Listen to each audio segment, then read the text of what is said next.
സാധാരണക്കാരൻ്റെ കാർ എന്ന സ്വപ്നത്തിന് ചിറകുകൾ നൽകിയ പ്രൊജക്റ്റ്. ഇന്ത്യയെ സാമ്പത്തിക കുതിപ്പിൻ്റെ ട്രാക്കിലേക്ക് എത്തിക്കുമെന്ന് പ്രതീക്ഷിച്ച സ്വപ്ന പദ്ധതി. സ്വജനപക്ഷപാതത്തിൻ്റെയും അഴിമതിയുടെയും ഗുണ്ടായിസത്തിൻ്റെയും മറവിൽ പടുത്തുയർത്താൻ ശ്രമിച്ച് പരാജയപ്പെട്ട ഉദ്യമം.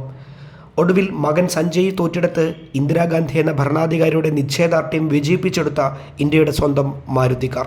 ഒരു സിനിമാ കഥ പോലെ സംഭവബഹുലമായ മാരുതിയുടെ ചരിത്രകഥയാണ് ഇന്നത്തെ സ്റ്റോറി ഇൻ ഹിസ്റ്ററിയിൽ. ഏവർക്കും ഹാർദമായ സ്വാഗതം. മുത്തച്ഛൻ ജവഹർലാൽ നെഹ്റു വാങ്ങി നൽകിയ കളിപ്പാട്ടത്തിൽ നിന്ന് തുടങ്ങിയതാണ് സഞ്ജയ് ഗാന്ധിയുടെ കാറിനോടുള്ള പ്രണയം.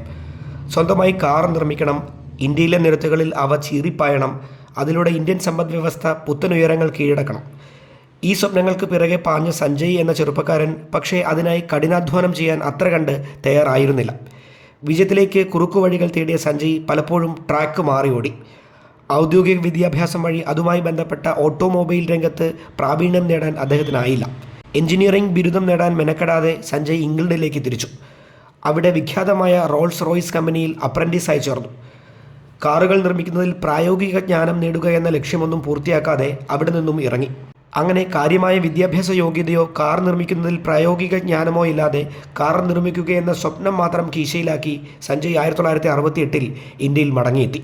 അപകടം പിടിച്ച ബെല്ലും ബ്രേക്കുമില്ലാത്ത ഒരു അലക്ഷ്യമായ യാത്രയുടെ തുടക്കമായിരുന്നു അത്. അതിന് ഭരണകൂടം കുടപിടിച്ചതോടെ ചരിത്രം കണ്ട വലിയ വ്യാവസായിക പരാജയങ്ങളിലൊന്നിൻ്റെ ചുരുളഴിഞ്ഞു. ഇന്ത്യയിൽ തിരിച്ചെത്തിയ സഞ്ജയ് ഗാന്ധി കാർ നിർമ്മാണമെന്ന തൻ്റെ ലക്ഷ്യം ഇന്ദിരാഗാന്ധിയുമായും മറ്റ് അടുപ്പക്കാരുമായും പങ്കുവയ്ക്കുന്നു. പുത്രവാത്സല്യത്താൽ ഇന്ദിരാഗാന്ധി പച്ചക്കൊടി കാട്ടുന്നു. ഒപ്പം നിന്ന പലരും ഇന്ദിരയോട് പലവിധം അതിൻ്റെ അപകടങ്ങളെക്കുറിച്ച് പറഞ്ഞു ബോധ്യപ്പെടുത്താൻ ശ്രമിക്കുന്നുണ്ട്. അവരൊക്കെ ഇന്ദിരയുടെയും സഞ്ജയുടെയും ശത്രുപക്ഷത്തായി.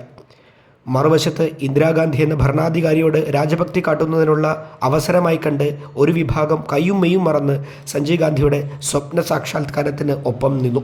അങ്ങനെ 1970 പ്രതിവർഷം 50,000 കാറുകൾ നിർമ്മിക്കുന്നതിനുള്ള ലെറ്റർ ഓഫ് ഇൻറ്റൻറ്റ് നൽകി. ചുവപ്പ് നാടയുടെ ഊരാക്കുടുക്കിൽ പൊതുജനം വലയുന്ന 70കളുടെ തുടക്കം.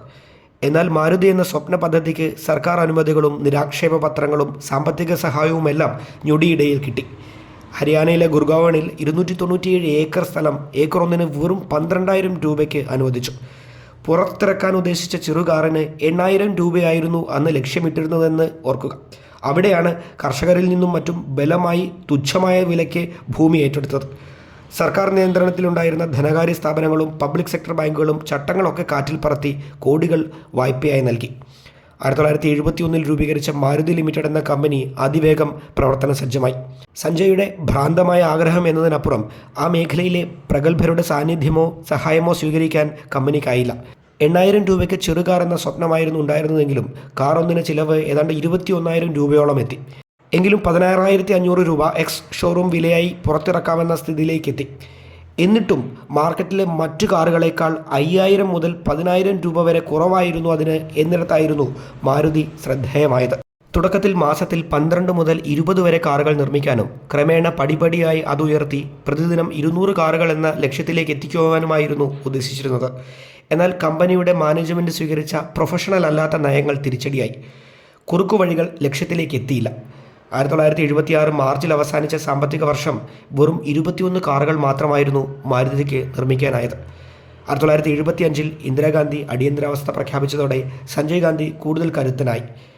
വ്യവസായികളിൽ നിന്നും കച്ചവടക്കാരിൽ നിന്നുമൊക്കെ ഭീഷണിയിലൂടെ മാരുതിയിലേക്ക് നിക്ഷേപം സ്വീകരിച്ചു. എന്നാൽ അതൊന്നും മാരുതിയെ ട്രാക്കിലേക്ക് എത്തിക്കാൻ സഹായിച്ചില്ല. ഭരണകൂടം കൈവിട്ടു സഹായിച്ച മാരുതി ഒരു വമ്പൻ പരാജയത്തിൻ്റെ പടുകുഴിയിലേക്ക് കൂപ്പുകുത്തി. ഒടുവിൽ അടിയന്തരാവസ്ഥ അവസാനിച്ചു. 1977 പൊതുതെരഞ്ഞെടുപ്പിൽ ഇന്ദിരാഗാന്ധിക്കെതിരെ ജനം വിധിയെഴുതി. ആദ്യ കോൺഗ്രസ് ഇതര സർക്കാർ അധികാരത്തിൽ. ജനതാ പാർട്ടിയുടെ സർക്കാർ മാരുതിക്കെതിരെ അന്വേഷണം പ്രഖ്യാപിച്ചു. ജസ്റ്റിസ് AC ഗുപ്ത കമ്മീഷൻ്റെ കണ്ടെത്തലുകൾ ഞെട്ടിപ്പിക്കുന്നതായിരുന്നു.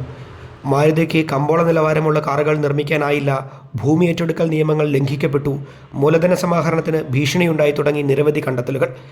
1978 കമ്പനി അടച്ചുപൂട്ടാൻ കോടതി നിർദ്ദേശം. അങ്ങനെ കൊട്ടിഘോഷിക്കപ്പെട്ട മാരുതി എന്ന സ്വപ്നം എന്നേക്കുമായി അവസാനിച്ചുവെന്ന് എല്ലാവരും കരുതി. എന്നാൽ ഇന്ദിരാഗാന്ധി എന്ന നേതാവിൻ്റെ നിശ്ചയദാർഢ്യത്തിനു മുന്നിൽ ആ സ്വപ്നത്തിന് വീണ്ടും ചിറകുകൾ വയ്ക്കുന്നതാണ് ചരിത്രം പിന്നീട് കണ്ടത്. 1980 ഒരു വിമാന അപകടത്തിൽ സഞ്ജയ് ഗാന്ധി മരണമടഞ്ഞു. അതേ വർഷം നടന്ന തിരഞ്ഞെടുപ്പിൽ വിജയിച്ച് ഇന്ദിരാഗാന്ധി അധികാരത്തിൽ തിരിച്ചെത്തി. മാരുതി ലിമിറ്റഡ് പൂട്ടി മാരുതി ഉദ്യോഗ് ലിമിറ്റഡ് എന്ന പുതിയ കമ്പനി രൂപീകരിച്ചു. ഇന്ത്യയിലെ പൊതുമേഖലാ സ്ഥാപനങ്ങളുടെ തലതൊട്ടപ്പൻ വി കൃഷ്ണമൂർത്തിയെ കമ്പനിയുടെ തലപ്പത്തെത്തിച്ചായിരുന്നു ഇന്ദിരയുടെ ചടുല നീക്കം. കൃഷ്ണമൂർത്തിയുടെ അനുഭവ സമ്പത്തും നേതൃഗുണവും ലക്ഷ്യം കണ്ടു. മാരുതി എന്ന ചെറുകാർ വൈകാതെ യാഥാർത്ഥ്യമായി. 1983 ഡിസംബർ 14 ആദ്യത്തെ മാരുതി കാർ പ്രധാനമന്ത്രി ഇന്ദിരാഗാന്ധി പുറത്തിറക്കി. 47,500 രൂപയായിരുന്നു വില. ജപ്പാൻ വാഹന നിർമ്മാണ കമ്പനിയായ സുസുക്കിയുമായി കൈകോർത്ത് മാരുതി കുതിച്ചു. ഇന്ത്യൻ നിരത്തുകളിലൂടെ കുഞ്ഞൻ കാറുകൾ ചീറിപ്പാഞ്ഞു. കാർ കയറ്റുമതി ചെയ്യുന്ന രാജ്യമായി കൂടി ഇന്ത്യ മാറി.